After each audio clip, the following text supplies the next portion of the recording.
Hello, everyone, and welcome to SpeakUp Sis Podcast. This is the place where everyday women and men have an opportunity to share their stories in order to inspire yours. We say what you think nobody wants to hear, but everyone needs to know. I'm your host, Angel Charmaine. And tonight we've got another amazing guest. And y'all already know all my guests are amazing. So just get used to hearing it. Every single one of them is an amazing person because they have chosen to share themselves with the world. And let me tell you, that's a hard thing to do. So tonight we've got another one-on-one with Angel conversation, and I've got a beautiful woman here with me. Her name is Ronisha Pacheco, and she is out of Jacksonville, Florida. How are you doing, Ronisha? Hey sis, I'm doing good. Can't complain. That's what's up. And welcome to SpeakUp Sis Podcast. I appreciate you for saying yes to coming into the space. Absolutely. So if you will, please. Now I'm just going to tell y'all, she told me she wanted to small talk with me, but I don't think she wanted small talk. It sounds like she want to get into the business. That's what we're doing? I don't know about all that. So now she said I need a little bit of small talk. So now she don't want a small talk.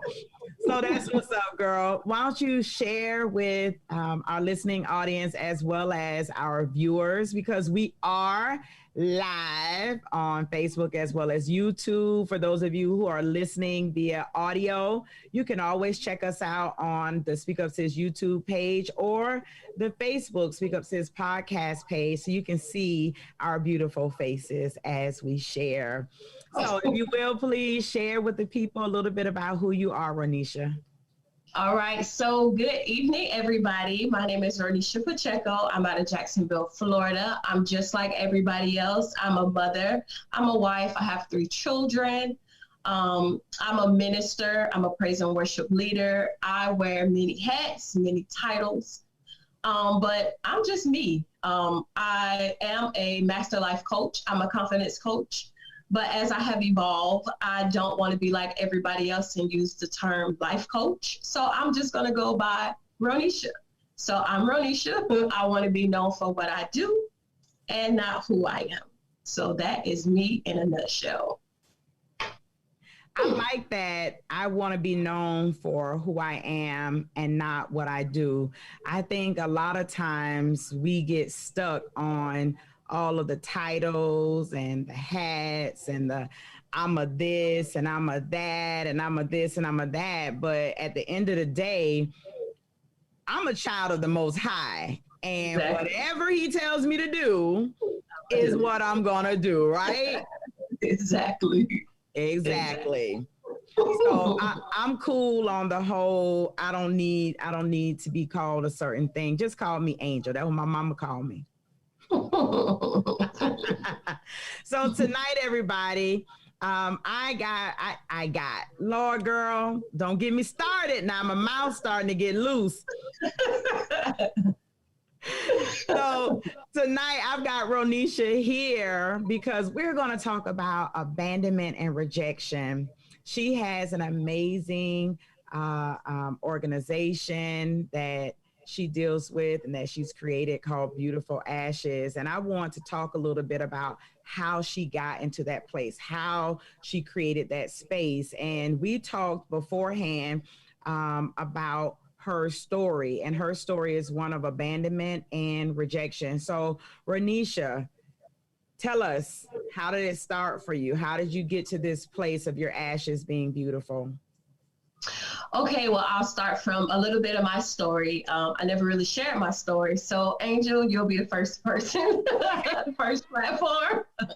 Listen, SpeakUp Sis Podcast. We make sure y'all get the exclusives on these beautiful people. Go ahead, sis. You got it. Okay, so I'm just like everybody else. mom, dad. I was raised by my grandma. My mom, she did the best she knew how to do. I'm not the one to play the blame game or say, hey, my life was this way because mom wasn't there, dad wasn't there. As a mom myself, I learned out that as parents, we do the best that we know how to do and we make it work. And so my mom, you know, she was there. She battled with her own addictions as well as my dad. And, you know, dealing with that, that's where the abandonments kind of started. You know, the typical questions every child feel, well, where's my mom? Why my mom is not here? Or where's my dad? Why my dad isn't here? You know, I did have a relationship with both my mom and my dad, but just not the way that I wanted to have it. You know, mom and dad in the household, but let's keep it real. That just ain't common these days, you know? Right. And so that's pretty much where the abandonment started. You know, the longing for mommy, the longing for daddy. And then it turned into teenage years, longing for love or longing for attention. I've never been promiscuous. You know, I don't have a testimony or story that I was on drugs and I drank, did what every 21-year-old did, went out on Wednesday night, Friday night, Saturday night. You know what I'm saying? Did the typical, what we all do. You know, I did my thing or whatever, but that just wasn't me. And, you know, I knew early on that I wanted to be a wife. You know, everybody that know me, they knew like, hey, Nisha gonna get married because I desired to be a wife. Right. And so because I desired that family feeling, because I did deal with abandonment issues, you know how the story goes. You get caught up with the wrong person and the wrong person and the wrong person, and then it just goes from there. And so I found myself just being with people that I really didn't even want to be with, right. You know, whether it was just because of the looks or what they had, you know, I've always liked nice things. Of course, you know, I've always liked nice things. So whatever I saw or whatever gravitated me because of what I liked, that's just kind of the way that I went. Because right. I yearned for that affection, or not so much affection, just the sense of belonging because of what I didn't have. Right. And so, you know, it pretty much started from there. But I do remember this. I always said a prayer because I always been brought up in the church. Most Black people, they know they grow up in the church anyways, you know. So, you know, I always remember praying a prayer, and I was like, Lord, help me to never be bitter. So I have never blamed my mom for not being a part of my life. I've never blamed my dad. You know, I've never blamed anybody, because that is something that I have prayed for years. Lord, allow me not to be bitter. Right. And so as I grew older, I was trying with those same words that I prayed. But it's very easy for me to forgive, believe it or not. Even though I dealt with abandonment and rejection issues, it's nothing for me to forgive, because that's something that was planted inside of me. That's something that I declare in my atmosphere. Right. Lord, help me to never be bitter. So I never played the blame game. And so, you know, I got pregnant at the age of 20 years old. I got accepted into college. You know, I did what I had to do pretty much. And then my whole world got crumbled to pieces because whatever happened with my financial aid. So my hopes and dreams was up. I'm like, okay, you know, I'm going to be XYZ, this, that, and the third. And then all of a sudden it's like, boom, not going to happen. So where I'm thinking like, okay, well, here's my opportunity to be everything that I wanted to be. You know, I want to be everything that people in my life was not to me. Here's my opportunity to make it happen. And it just didn't happen. And then that's when I found out I was pregnant. So I'm like, oh God, you know, and to be honest with you, it took me, I had a strong desire to go to college. Like I wanted to be a dentist, actually. And so I had a desire to go to college. Like everybody knew, like, I'm going to college. Nobody in my family ever went to college. My mom, she never received a high school diploma. So for me, that was something that I'm like, I'm going to go to college. Like that is like number one on my priority. And so, you know, that it just didn't work out at all whatsoever. And so I'm like, everything after that, it just crumbled to pieces, you know. It took me 7 years. I'm going to slow you down. Because, see, I already told you what was going to happen before we got started. I tried to tell you. I know y'all never believe me. But so here on SpeakUp Sis Podcast, every now and then I will interject because I like to actually like dig into what you're the bigger pieces. I like to look at the smaller pieces. So we're talking about abandonment and rejection tonight, right? And initially you said mom and dad. However, I think it's important for people to understand that it's not just people sometimes. Sometimes there are situations that will happen that will sort of add to this feeling of not having, right? I can't attain it. Every time I get something, it's taken away. And I'm using these kind of words because when we say abandonment, I think a lot of times people think of somebody leaving you. No. But when you're dealing with issues of abandonment, it's also this feeling of I'm always out here by myself. Yep, alone. I'm always alone, right? I've worked so hard to get to this place and now I'm alone. You didn't say, but, and I hate to assume, but I'm going to assume right now when you got pregnant with your child, were you married at that time or not? Absolutely not. So here again, right? You're like, I'm going to be married and all this other stuff. And then now, bam, I'm out here alone again with a baby to take care of. But guess what? I'm going to go to college and I'm going to be all of this great stuff. And then bam, I'm left out here alone again. Sis, you talking about you ain't got that kind of story. Yeah, you do. Yes, ma'am. You got a whole testimony. Yes. So before we continue, let's acknowledge the people who are in the building with us tonight. Nicole Dudley is in the building. How you doing, Nicole? Thank you so much for watching on Facebook. Kima, how you doing, sis? Kima's my little sis. She says hello as well. And I'm sure that there are some people watching in some other spaces, but I can't see y'all. So how you doing? And thank you for joining us here tonight. All right. So let's get into what happened when you decided to go off into the college space and then financial aid. Let me tell you, okay, some folks gonna get mad at me, but I'm gonna ask. Were you going to an HBCU? No? Good. Okay. Because you know them HBCUs get a bad rap when it comes to financial aid. No good.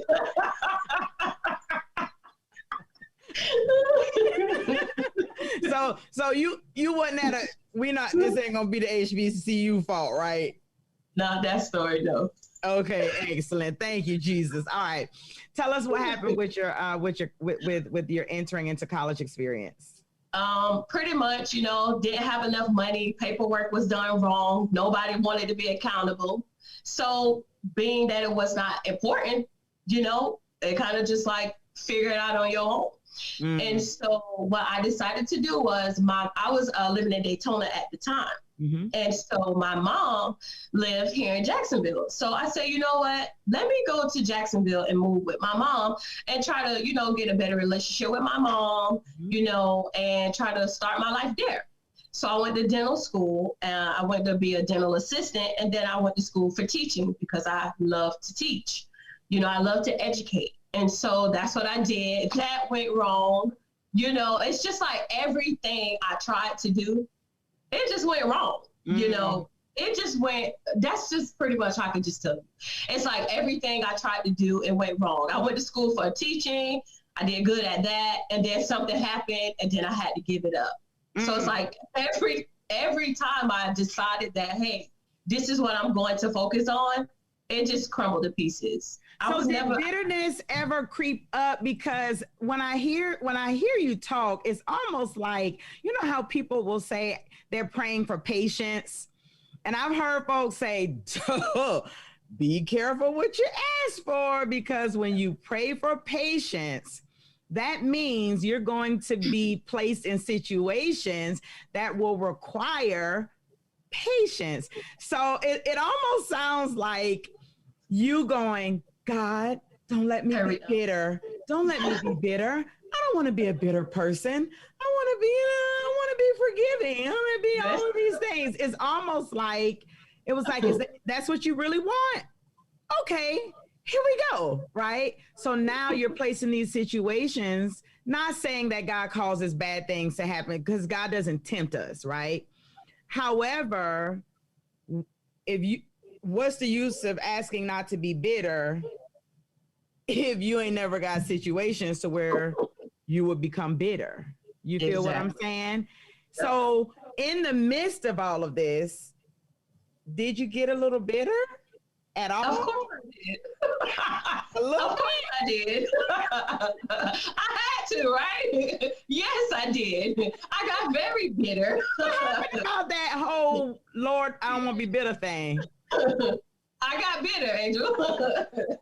Yes, I did. I got so bitter. And, you know, I got real bitter, actually, but I never displayed it. I just walked around carrying it. You know, I still was nice, loving. I'm still that go-to person. I'm still the one you could call on, but I was very bitter. You know, I'm looking at my time clock like, okay, I'm 23 years old and I still ain't graduated college. I'm still not married. And here I am being a good friend, the good daughter, the good everything. Still ain't did nothing that I wanted to do. How could I not be bitter? Sis, did you say 23? Yes, Angel. I said when I was a young girl, I planned all this stuff that happened at a young age. Yes. Wait a second. Listen. I came on over to YouTube because I see that's where the people sit at. Let's because I'm gonna come back to your 23-year-old self in just a second. I hope if I mispronounce your name, I apologize. Lacelia says good evening. Calista, Alberta. Is that your mama? It is. Hi, Mom.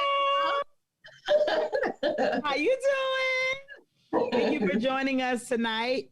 Alfonso, Alberta. Christine Jackson. Hello. Minerva Pacheco. How you doing? This look like your people up in here. My crew, yeah. That's what I'm talking about. How y'all doing? Thank you for joining us tonight. Mama Goose Show, how you doing? Thank you for joining us tonight as well. Everybody is amening you and they are all supporting you tonight. So thank you all, everyone, for joining us and for supporting Ronisha tonight. So let's get back into this 23-year-old. Yes. You do know these. I'm Geechee girl. I'm from Savannah. You do know these children ain't doing nothing at 23. I had a plan. I had a plan. So by 23, you were gonna be married. You're like, you got your at least your first degree under your belt. Like you're Molly McButter mommy. You're doing all of that at 23. Yes. but life just didn't happen that way. No, it just didn't happen. No, it didn't happen. So as these things started to happen and you began to feel some bitterness, what did that look like? How did it present itself in your life? It was beautiful. In my book, In Spite of It All, I wrote a chapter. It's called The Power of Release. And so my mom always used to say, oh, girl, because I always used to be everywhere. And I always had my trunk in my car, I had a lot of bags. She was like, girl, you're like a bag lady. You got all this stuff in your car all the time. And so, you know, I've always liked nice things. Mm-hmm. So my pain was beautiful. You know, in the book, I said I was like a cover girl reject. When you think about a cover girl, what do you see in the magazine? Head up, right? Eyes, hair, dimples, teeth, whatever. That was me. Exactly. That was me. I was a cover girl reject. I wore pain like nothing. You would have never known. You know, from whatever I was carrying, whatever I was dealing with, that's why I said I could wear pain like a new pair of lipstick. I could wear rejection like a pair of pearls. You would have never known because I made it look beautiful. So that's what that stuff looked like for me. It was beautiful. You would have never, ever known. And so. Okay, I got to slow you down for that one. Yeah. You say it looked beautiful. It did. Was it beautiful? Absolutely not. No. No, I'd be lying. So it looked beautiful from the outside. Other people saw you and Ronisha got it going on. She's beautiful. She got her thing together, whatever. But what did it actually feel like? What was it really? It was like having a heart attack. Truthfully, it was painful. You know how, you feel the tingling in your hands at first, and then it just goes from there. You know, your chest start hurting, deep breathing, all these emotions and all these feelings just start happening. That's how I feel. Wow. You know, and being in a relationship, I finally felt like, oh, I finally found the one. You know, and 5 years later, I'm like, okay, 5 years, time to get married, Taking it's time to go. 5 years, you're gone. And so words have power to them. Yes. That is why I'm very careful what comes out of my mouth now, because words do have power. They move and they manifest, good or bad. And so when I finally found the love of my life, I did get married, and then I found myself going through divorce. So those abandonment issues, those rejection issues, it started festering up. And I'm back to square one again, all over again. Wow. And I remember being in a dark place, and I found out I was pregnant again. So the second pregnancy, this is after the divorce, or this was getting ready to divorce? Yeah, it was in the process of that whole situation. Yeah. Okay, gotcha. Yeah, it was that whole situation. And so I just remember, I'm like, Lord, not again. What at this point, I need to do self-evaluation, because you can't tell me I waited. My daughter was 8 years old before I had another child. So it was not that I thought I was making the same mistake again, because I ain't just had no baby a year or two later. I waited almost 10 years. And so that's when that self-evaluation, what am I doing wrong, God? Not to say my parents became pastors, which made it even worse for me now, because the darks are just coming like every way possible. It got real then, And, I remember, I'll never ever forget, I had a dream before I gave birth to my daughter. And this is where it all started. I had a dream that I was giving birth, and I hemorrhaged to death in the dream. And I'm like, what? I know I ain't finna die. I'm only 7, 5, however old I was. I'm like, Lord, I'm about to die, And to be honest with you, the day of my delivery, you wouldn't believe what happened. The day of my delivery, my blood pressure went down. Like, everything went wrong the day of my delivery.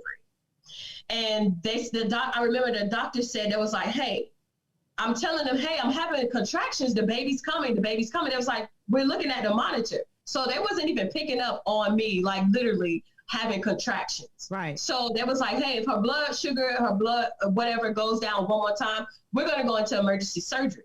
And the first thing that came to my mind was the dream that I had. I was like, Lord, I am about to die. I'm going to die. I'm going to hemorrhage to death. And I remember laying on that bed, and I said, God, if you just let me live, I promise you, I will serve you this day going forward. Instantly.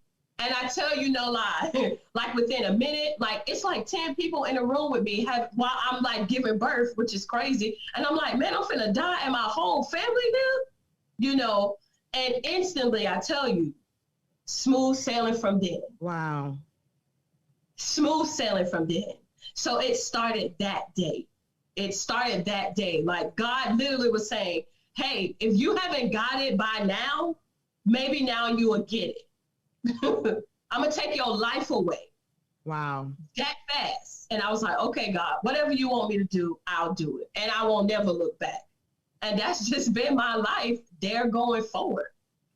Having my daughter, that delivery, I saw myself, like the Lord warned me months before, get it together. And I just didn't do it. I was disobedient. So let me ask you this. When you say, because these one-on-one with angels, they help people. There are people watching you, listening to you, who will watch or listen, in the future, who are listening to you going, that's me, right? That's me. Yeah. I hear myself in that. So what I want to know is, you said in that moment, it was like God saying, get it together. What wasn't together? Where did you get to? Where was the place that you got to where you were sort of out of control or reckless? And here's the thing, and I think a lot of times when we talk about being out of control and reckless, a lot of times people assume that means drugs and alcohol and that kind of stuff. Nah, not necessarily so. For me, out of order and reckless means you are outside of the will of God, right? Exactly. This is where you're supposed to be, but you way over there doing whatever. So my question to you is, what did your life look like? What were you doing that led you to a place where God had to say, get it together or you got to leave here? Right. What was that space? What did it look like? Okay. I was faking it until I made it. That's pretty much it. Gotcha. I always act like I had it all together, and God was saying, no, boo, you ain't got this. I got this. Gotcha. Be real with who you are. So just that alone, faking it until I made it, I am God. You ain't got to pretend to be somebody that you're not. And the reason why everything I tried to do, it failed, was because I never considered what was God's will for my life. Woo! I couldn't be 35 and 38 like mama daddy was and get my life right with God. No, you have a Band-Aid on your life, like right now. Right now. You get what I'm saying? And so for me, it was like, I'm God. Nothing's impossible for me. Why you faking like you got it together and you really don't? You don't got it together. The purses that you're carrying, that's baggage. Yes. You're walking around acting like something that you're not. And so for me, it was like, girl, I got to work for you to do. I got plenty of people that's just like you. Get it together. Get it together. Right now. I hear a lot of people, especially nowadays, we've got, everybody faces bead and everything, bodies laid and somebody and all this stuff, pretending, just like you said, pretending. And all I hear is pride. All of that is rooted in pride, isn't it? It's like, I got this. I got this. I'm going to get married. I'm going to go to college. Yeah. I'm going to pull myself up by my bootstraps. Right. Exactly. It doesn't matter what my mom and my dad did. I love them. They're wonderful. They're everything. But that's not going to be my life. Right. I got this together because I'm different and I'm all this. Right. And I'm just going to, and God is going, you proudful, wretched person. You proudful person. And because as I was listening to you, I'm going, what is it that would be so strong that God would put her in a place where he would remove her? Yeah. pride. It's the ultimate, right? It's like that is Satan's thing. Pride. I got this. I don't need you, God, in my business. My God. My God. Girl, listen, I'll be trying not to go there. Try not to go down SpeakUp Sis Podcast.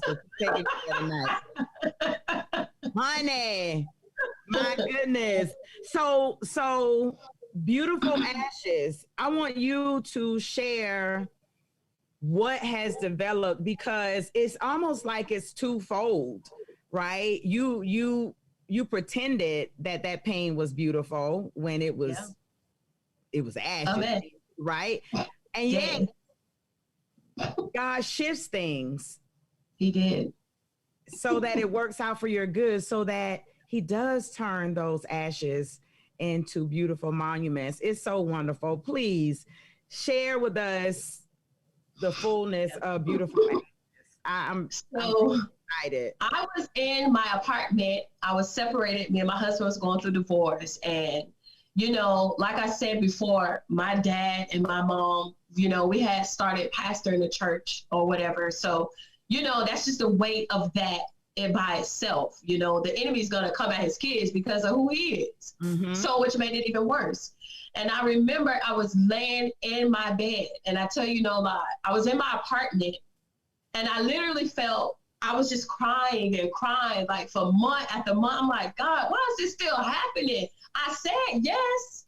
So why am I still feeling like this? I ain't doing all that stuff no more. Why I'm still feeling like this? And so I remember one day I literally got on my knees, my kids was gone, and I was like, God, if you don't do this right now, like I'm telling God what to do. I'm like, if you don't do this right now, I don't know what else to do. But this time, out of all the other times, I was sincere. Yes. I was fed up. I'm like, God, I just can't do this no more. Just sick of it. I'm just going to surrender this thing to you, and I'm going to let you do what you do best. Yeah. And I literally remember I sat on my bed, and I played this song by Dietrich Haddon. So my lights was off. I literally, Angel, felt my body slide down in my bed. And I felt my whole body rise, and I'm laying down. And I'm like, what in the world is happening? You know, we go to church, we believe in miracles and all that stuff. But, you know, sometimes God got to show you for himself. And so I felt my body rise up. And when I tell you that I've been praying for my heart to change, my heart, God literally gave me a heart transplant that day. Like literally took my whole being out of my body. I felt it. I don't even know. I called my mom again. I was like, y'all was not going to believe this. Right. What just happened? Because I was so shocked.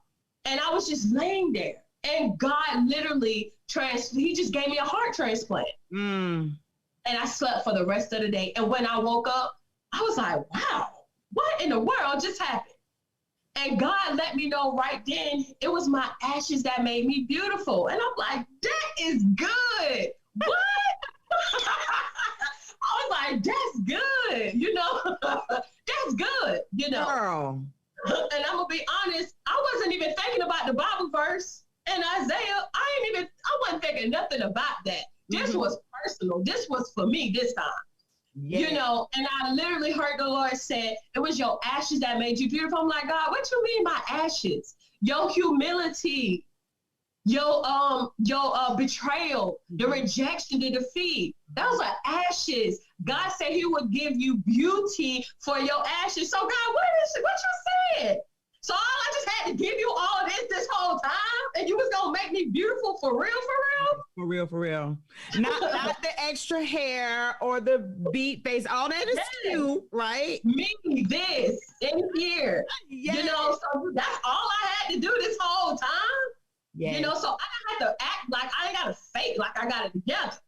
The Lord said, girl, give me these ashes and I'm going to exchange. This is an exchange thing. We're going to exchange this thing. And I was like, that's good, Lord. That's good.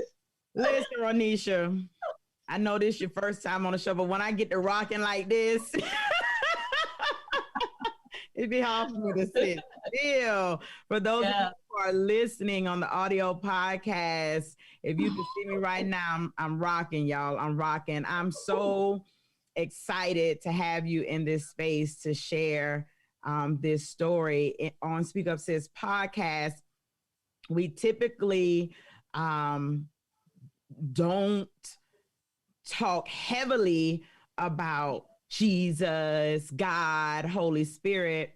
However, I think it's very important for people to always be mindful that Jesus, God, Holy Spirit are the foundation of SpeakUp Sis LLC and all of the spaces. And so I'm just delighted that tonight is a night where he wanted to show up in SpeakUp Sis Podcast land. And he's showing up through your story tonight. And so I appreciate you for coming into this space and sharing tonight, because I'm just like, my goodness.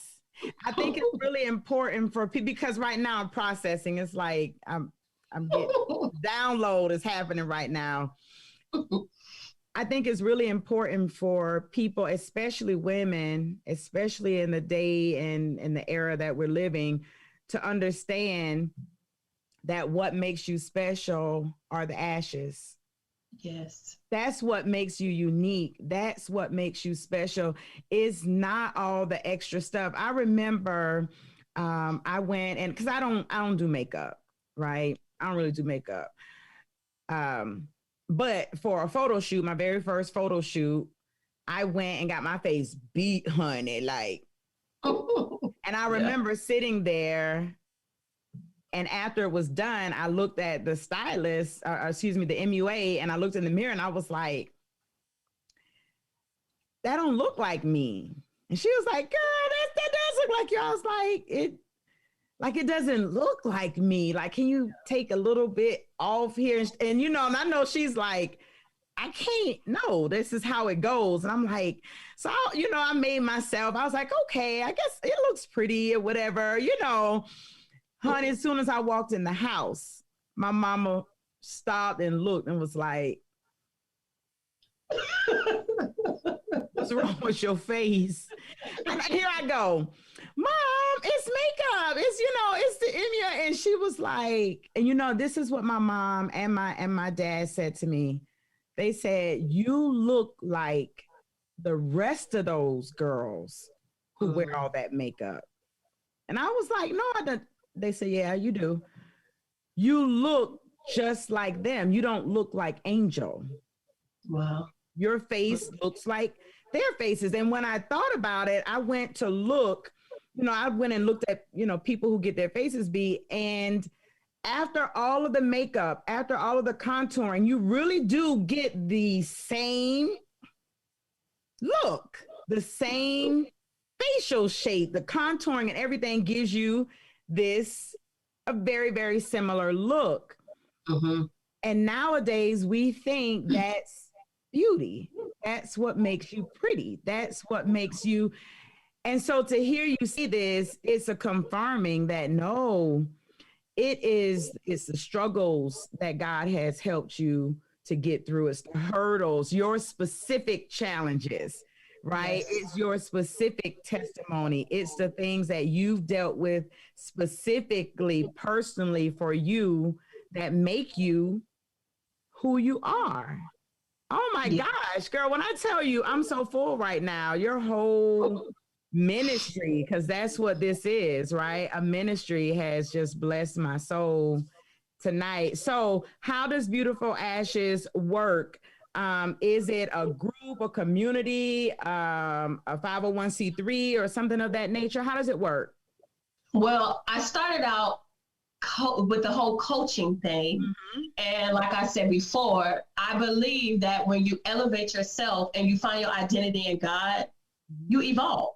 Right. And so I just began to pray, God, what is it that you want me to do with Beautiful Ashes? Well, where was I at when I was in that place? Right. So God has now allowed me to get the whole 501c3. Mm-hmm. So my vision for Beautiful Ashes, I don't need to deal with the people that got it all together. we need to go way down deep with those who don't know who they are, yes. that they are beautiful. And so that's what the beautiful ashes is. And so my whole vision of that is because, like I said, I'm all about beauty and purses. That's where the bag lady comes in at. My whole vision for that is to get purses together and put inside like personal hygiene stuff, to put in, you know, tracks, just displaying the love of Jesus Christ, because at the end of the day, that is who I am and what I'm all about. You know what I'm saying? And so that's what Beautiful Ashes is. Because of this whole COVID thing going on, I'm not able to go inside of the women's shelters and stuff like that. But that's where Beautiful Ashes is. For those who need to know that, girl, you are beautiful. That your ashes, they will make you beautiful. God is going to crown you. Give me those ashes. And so I think and feel that that's the way that God is leading the whole Beautiful Ashes. We're going to start there. So that's what's up where I'm with that. That's what's up. Thank you, Lord. You know, I believe you may start there. Oh, but I bless God. Your ministry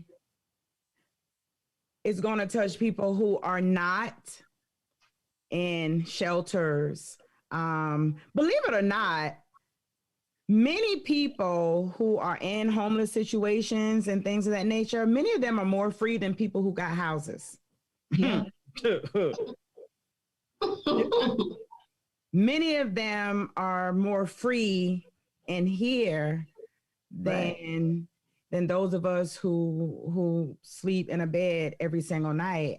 Trust, I believe that you're going to minister to girls who think that their beauty is on the outside, but it's not. And so listen, and I guess because it's my show and I can do this. SpeakUp Sis LLC is the premier financial supporter of Kingdom Visions. And tonight, I'm just blessed by your Kingdom Vision and Beautiful Ashes. And so I like to be a business sponsor for Beautiful Ashes. And so we'll connect offline to see how SpeakUp Sis can support the work that you're doing and be a financial partner with you so that you can get the things that you need to put inside of the bags and disseminate them the way that you will. I bless God for your ministry, for your life, that you finally said, yes, Lord, and decided to step in and do what it is that he's called you to do. Who knew that tonight's one-on-one with Angel was going to be a whole service? That's how he does it. Yes, I bless God for you. So if you will, please tell the people how they can connect with you. Absolutely. I'm on Facebook under Ronisha Pacheco, and also you can visit my website at ronishashanette.com. That's it.